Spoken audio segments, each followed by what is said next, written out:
In deiner Wohnung befinden sich gerade jetzt bis zu 400 Liter Trinkwasser und 90% der Menschen werden es im Blackout nie nutzen.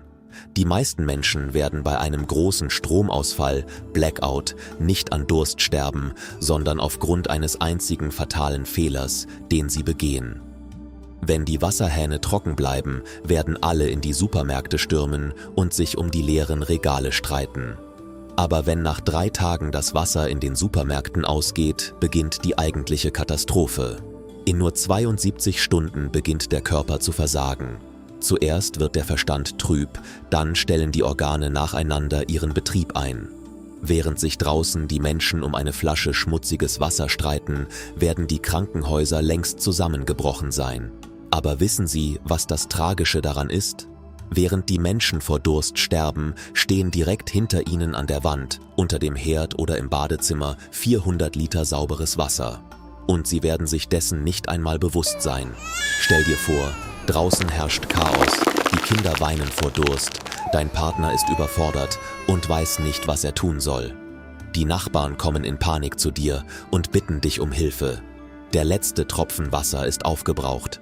In diesem Moment wird es nichts ändern, wenn du bereust, dass du die geheimen Reserven nicht kennst, die du in diesem Video kennenlernen wirst. Aber heute hast du Glück und jetzt wird es wirklich ernst. Die meisten Leute sagen, ich fülle die Badewanne oder die Flaschen, die ich habe, reichen aus. Falsch. Das ist der größte strategische Fehler, den man in einer Katastrophensituation machen kann. Das Wasser in der Badewanne beginnt innerhalb von 12 Stunden zu verunreinigen. Flaschenwasser hält nur wenige Tage. Echte Überlebensexperten gehen nicht zum Supermarkt, sondern nutzen das unsichtbare Wassernetz in ihrem Haus. Die meisten Menschen wissen das nicht. Eine Wohnung ist eigentlich ein Tank, in dem hunderte Liter Wasser gespeichert sind. Wenn der Strom ausfällt und die Pumpen stehen bleiben, fließt das Wasser in den Rohren nicht ab, sondern bleibt dort stehen. Vor allem in hohen Gebäuden bleibt das Wasser dank der Schwerkraft dort.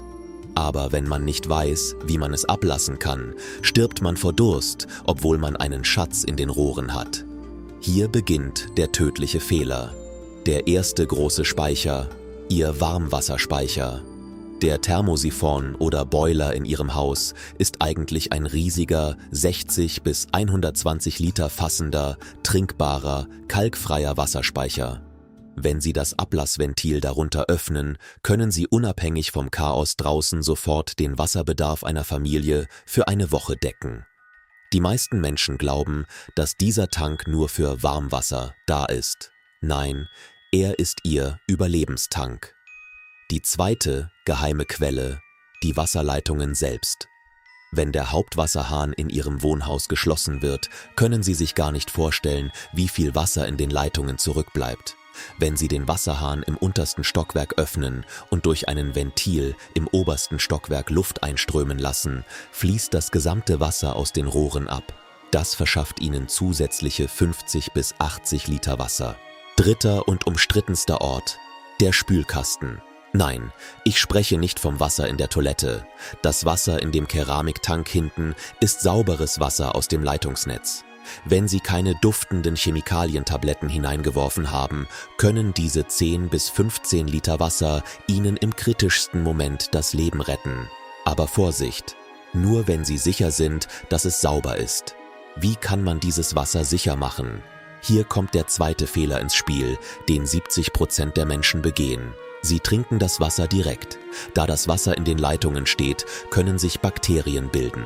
Deshalb sollten Sie immer einen einfachen Keramikfilter oder Wasserreinigungstabletten dabei haben. Sie haben vielleicht 400 Liter Wasser, aber wenn Sie es nicht desinfizieren, wird dieses Wasser Ihr Ende sein. Was jetzt kommt, entscheidet über Leben oder Durst. Kommen wir nun zu dem 5-Euro-Trick, den niemand kennt und nur Profis anwenden. Das Wasserabscheidesystem. Wenn Sie bei einem Stromausfall nicht den Hauptwasserhahn schließen, vergiftet die Verschmutzung im städtischen Wassernetz auch Ihr sauberes Wasser. Das Erste, was Sie bei einem Stromausfall tun sollten, ist, Ihr Haus vom Netz zu trennen. Dieser einfache Schritt verwandelt die 400 Liter in Ihrem Haus in Gold wert. Aber Sie haben den eigentlichen großen Spieler vergessen. Wenn Sie in einem Einfamilienhaus wohnen oder auf dem Dach Ihres Gebäudes Sonnenkollektoren installiert sind, stehen Ihnen derzeit zwischen 200 und 300 Liter Wasser zur Verfügung. Die meisten dieser Systeme funktionieren mit Schwerkraft. Das bedeutet, dass das Wasser auch bei einem Stromausfall frisch bleibt. Sie müssen lediglich den Warmwasserhahn im Badezimmer vollständig öffnen. In einigen modernen Gebäuden befinden sich im Keller Hydrophor-Ausdehnungsgefäße. Diese Tanks sind mit Druckluft und Wasser gefüllt. Bei einem Stromausfall stehen die 50 bis 100 Liter Wasser in diesem Tank weiterhin unter Druck. Die meisten Menschen wissen nicht, wozu dieser blaue Riesenzylinder im Keller dient. Er ist ihre letzte Rettung, ihr Damm gegen den Durst. Und genau hier verlieren die meisten Menschen die Kontrolle. Hier muss ich eine sehr wichtige Warnung aussprechen. In den Heizkörpern, Radiatoren Ihres Hauses befinden sich ebenfalls hunderte Liter Wasser. Trinken Sie dieses Wasser auf keinen Fall. Es enthält Rostschutzmittel, Schwermetalle und chemische Konservierungsstoffe. Selbst durch Filtern wird dieses Wasser nicht trinkbar. Verwenden Sie dieses Wasser nur für die Toilettenspülung oder zum Reinigen. Vergiften Sie sich nicht, während Sie versuchen, Ihr Leben zu retten. Wo sollen Sie nun die 400 Liter Wasser aufbewahren, die Sie aus den Rohren und Tanks abgelassen haben? Die meisten Menschen füllen das Wasser in offene Eimer. Das ist Selbstmord. Staub, Fliegen und Bakterien befallen offenes Wasser innerhalb weniger Minuten. Die Lösung ist, immer faltbare, lebensmittelechte 20 Liter Wasserbeutel, Wasserkanister in Ihrem Haus vorrätig zu haben. Als lebenswichtigen Tipp muss ich Folgendes sagen. Der sicherste Weg, die Bakterien im stehenden Wasser in den Rohren zu vernichten, ist die 15-15-Regel. Kochen Sie das Wasser 5 Minuten lang sprudelnd. Dadurch werden 99,9% der Mikroorganismen abgetötet. Wenn Sie keine Möglichkeit zum Kochen haben, verwenden Sie einfache UV-Stifte oder Keramikwasserfilter, wie sie von Campern verwendet werden. Diese Geräte passen in Ihre Tasche, verwandeln aber 400 Liter verdächtiges Wasser in 400 Liter Lebensquelle. Vergiss nicht, dass 400 Liter Wasser nicht bedeuten, dass du es verschwenderisch verwenden kannst. Bei einem Stromausfall dient Wasser nicht nur zum Trinken, sondern auch zur Hygiene. Wasche deinen Körper und reinige deine Hände mit feuchten Tüchern. Jeder Tropfen Wasser ist Gold wert. Denn wenn das Wasser aufgebraucht ist, bedeutet das für dich das Ende der Zivilisation. Geh jetzt sofort ins Badezimmer und finde heraus, wo sich das Ablassventil unter dem Warmwasserspeicher Thermosiphon befindet. Ist es verrostet? Lässt es sich öffnen? Im Katastrophenfall ist es zu spät, um zu lernen, wie man ein Gerät benutzt. Außerdem gibt es noch eine weitere wichtige Tatsache, die den meisten Menschen nicht bewusst ist. Wenn der Strom ausfällt, dauert es in der Regel nicht lange, bis das Wasser in der Stadt komplett ausgeht. Dieser Prozess beginnt meist mit einem Druckabfall und ist innerhalb weniger Tage abgeschlossen. Der Grund dafür ist, dass die Wasserversorgung in Städten von ständig laufenden Pumpen abhängig ist. In modernen Städten sind die Wasservorräte nicht unbegrenzt. Das Wasser aus den Kläranlagen wird über Pumpstationen in die Stadtteile gepumpt. Bei einem Stromausfall bleiben die Pumpen stehen, aber in den Leitungen und Speichern bleibt noch eine Weile Wasser zurück. Genau dieses kurze Zeitfenster macht den Unterschied zwischen denjenigen, die vorbereitet sind, und denen, die es nicht sind. Denn wer in dieser Zeit sein Haus isoliert und mit dem Sammeln von Wasser beginnt, kann sich einen Vorrat anlegen, der für Wochen reicht. Viele Gemeinden weisen in ihren Katastrophenschutzplänen ausdrücklich darauf hin. Bei einer größeren Unterbrechung kann es 24 bis 72 Stunden dauern, bis das Wasser vollständig aus den Wasserhähnen abgestellt ist. Diese Zeitspanne ist eigentlich die letzte Chance. Die meisten Menschen warten diese Zeit ab und denken, dass das Wasser wieder zurückkommen wird. Überlebensexperten hingegen tun genau das Gegenteil.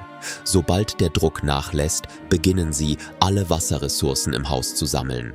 Denn wenn die städtische Wasserversorgung vollständig ausfällt, beginnen die Leitungen zu leeren und es gibt kein Zurück mehr.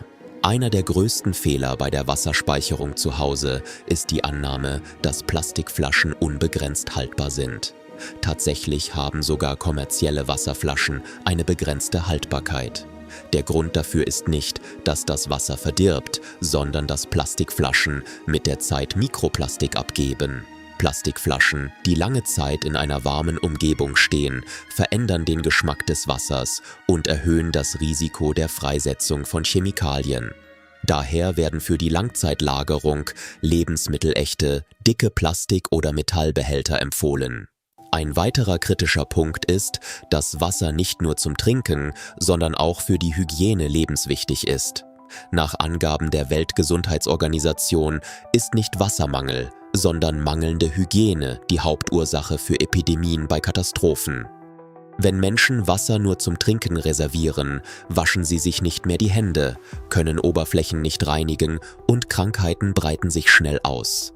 Selbst einfacher Durchfall kann in Verbindung mit Durst tödlich sein.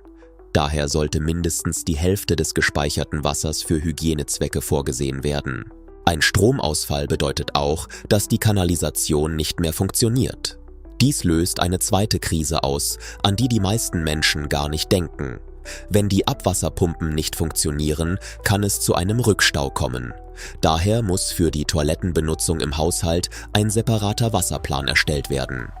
Das Wasser aus dem Heizkörper ist nicht trinkbar, eignet sich aber ideal für die Toilettenspülung. Ebenso kann Regenwasser oder auf dem Balkon gesammeltes Wasser für Reinigungszwecke verwendet werden.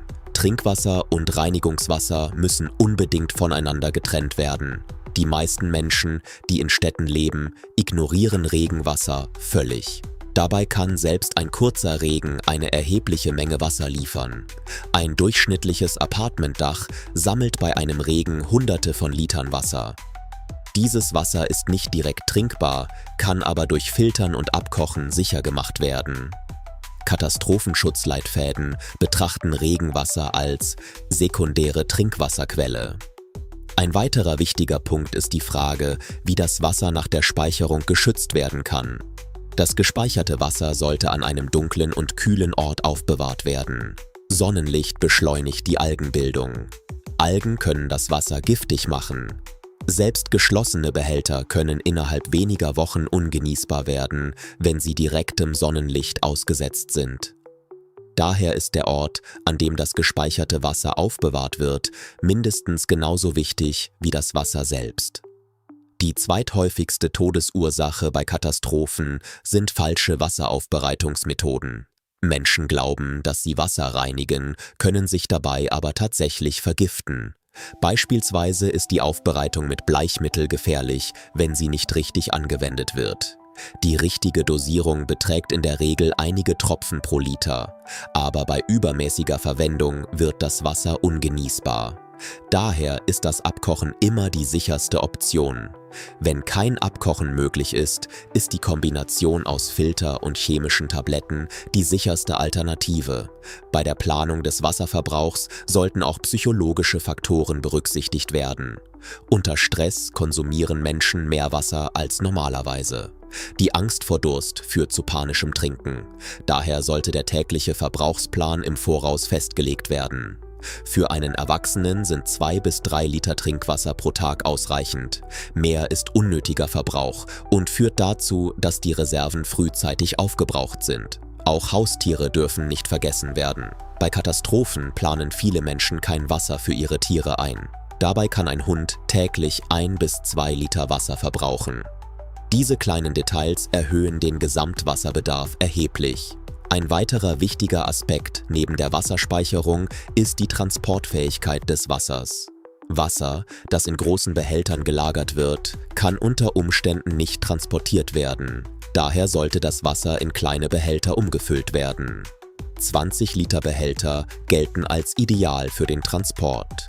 Außerdem wird empfohlen, das Wasser in verschiedenen Räumen zu lagern. Wasser, das an einem einzigen Ort gelagert wird, kann im Falle eines Brandes oder einer Beschädigung verloren gehen. Bei einem Stromausfall funktionieren auch Kühlschränke nicht mehr. Dies beeinträchtigt die Lebensmittelsicherheit. Wasser kann nicht nur zum Trinken verwendet werden, sondern auch zum kurzfristigen Schutz von Lebensmitteln, die kurz vor dem Verderben stehen. Mit kaltem Wasser gefüllte Behälter können für eine vorübergehende Kühlung sorgen. Selbst diese kleinen Details verlängern die Überlebenszeit. Eines der wichtigsten Konzepte in der Katastrophenplanung sind die ersten 72 Stunden. In der Regel dauert es länger, bis die Rettungskräfte alle Menschen erreichen können. Deshalb sollte jede Familie Vorräte für mindestens 72 Stunden haben, um sich selbst versorgen zu können. Wasser steht dabei im Mittelpunkt dieser Vorbereitungen. Es gibt noch eine weitere Tatsache, die man nicht vergessen sollte. Menschen geraten in der Regel nicht an dem Tag in Panik, an dem das Wasser ausgeht, sondern an dem Tag, an dem sie merken, dass das Wasser ausgehen wird. Diese Panik führt zu falschen Entscheidungen. Dabei beseitigen ein planmäßiger Verbrauch und richtige Informationen die Notwendigkeit zur Panik. Deshalb ist es keine Vorbereitung, sondern eine Verantwortung, sich mit dem Wassersystem im Haus vertraut zu machen.